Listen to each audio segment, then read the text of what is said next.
Yeah, I think we've got great examples that I could point to, right? I mean, look at our room right now. You had a guy who played linebacker in the Rose Bowl is our leader. You had an ex receiver in G, right? Joe was a receiver in high school. Mitch was started as a walk on, whatever Mitch was. So I think I just point to examples, right? And now surely the challenge is surpass them. Like I'm not telling anyone I want you to be patient. Go play right now, right? I want to go find the best tight ends in the country out of high school. I want to bring them in. I want to develop the heck out of them, and I want them on the field as fast as they can get on the field. That's my job. Now, you have to have a realistic expectation to handle all of the jobs at Ohio State is very challenging. This is an NFL offense. But no, just being honest with them up front, it starts in recruitment. Keenan, I know Joe missed a couple days, or maybe, I don't know how many, but he was out for a bit. You have him back full go, and where is his development at after? I know how highly you think of him. What can he give you this year? Yeah, he looked great about 25 minutes ago. Caught a huge pass downfield for us, popped back up, jogged back, and picked up a defensive end one-on-one in pass pro. So Joe's another one that he's got to keep stacking days. And when this unit's at full force, I mean, I think we're going to be pretty dangerous. Given the way you guys use tight ends here, do you feel like you've got guys developed to the point that you can put 2, 3 guys out there if you need to? Yeah, I do. I think we do these summer workouts, and Coach Mick ranks guys as far as gold, and gold is the top tier. Those are guys that we want to hit all our goals. We need those guys to rely on, and I had 4 in my room. So we've got guys I think I could rely on in all capacities, right? Now, I'm not going to get into all specifics. You go ask them who was gold. I know you're talking about how this is a developmental position. Jelani Thurman is one of those guys coming. We've all noticed him. What's the difference from the spring to now where he's grown? Yeah, I think the challenge for all freshmen, right, including Jelani, is transitioning. After spring, we say, okay, you're not a young guy anymore. He doesn't have a black stripe on, right? So we treat him like an upperclassman. So now it's got to get past the what do I have to how do I do it, right, on every play. Okay, what do I have on this play? Am I blocking JT or am I running a route off of Lathan, right? We do it all. And now it's how do I do it? And if he could consistently figure out, okay, how to do all those jobs, let alone what do I have, and then the third component is why do I have to do it, he's going to keep developing. Where is he at with his blocking? With his blocking, he's getting better every day.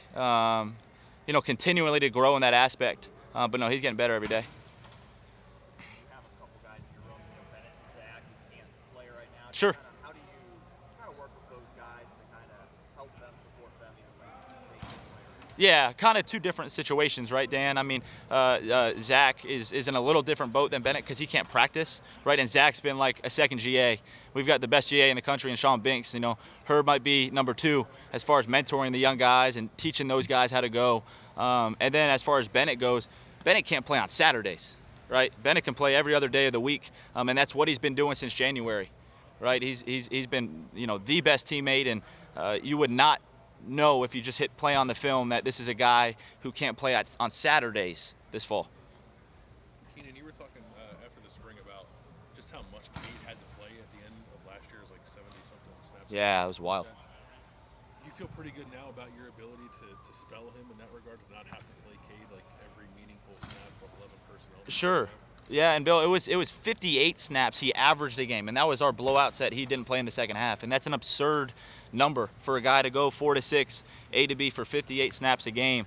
So if we could take maybe 20, 30, whatever that number is, it's not a defined number, and divvy that up, we've got enough depth that I could put guys out there, to spell them. Cade deserves, and his team deserves, and his team needs Cade at his best later in the year, right? And that's what we're going to do. Back to G, and I'm sure it's been, he's made strides in both areas, but do you think it's been more difficult for him to develop as a run blocker or a pass blocker? Ooh, that's a good question. I don't think that there's one area. The blocking was the most developmental just because he was a receiver.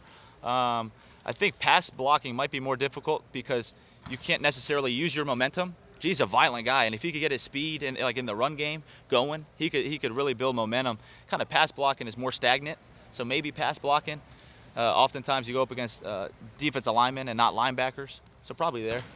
What makes Joe unique as a tight end in that room in comparison to other guys? Similar to G, he was a receiver in high school, right? And he was a really good one. So just his body movements, especially now, I mean, he weighs 50, whatever he weighs, and to be able to move like he does is pretty unique. You mentioned violence with G, and Are there other areas of his game where that shows up in terms, using rough violence with his run block? Yeah, I think route running. He's got great twitch and super aggressive as well.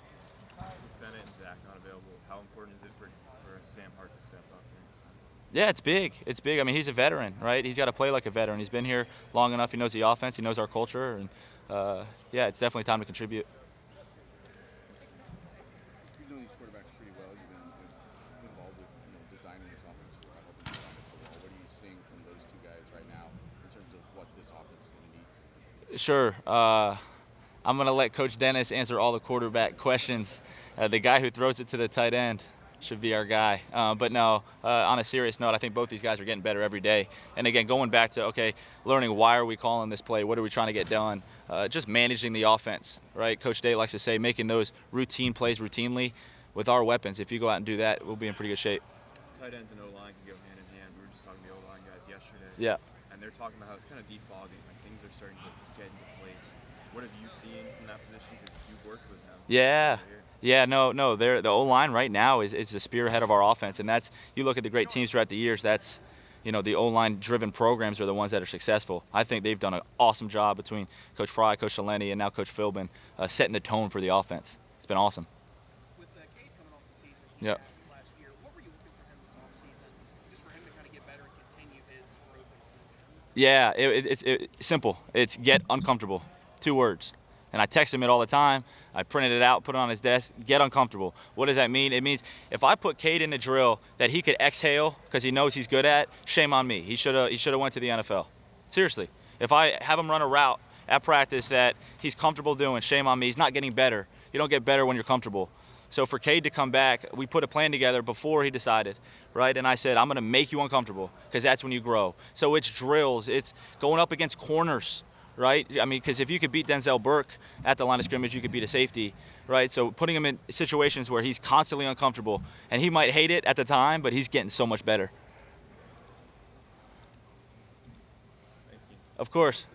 Of course. He said, last year he was talking about you a lot at this time, about how you, Who's that? I'm sorry? Cade, Yeah. talking about, the work you guys have done in the offseason that helped him kind of have this breakthrough as a receiver. What has been, maybe, is there a particular area of focus that you and he both wanted to see him make a big stride in again this year? Yeah, I think it's still in route running. I think, last year was that 1,000, 2,000 level course, right? Like as if I was almost teaching a sophomore receiver.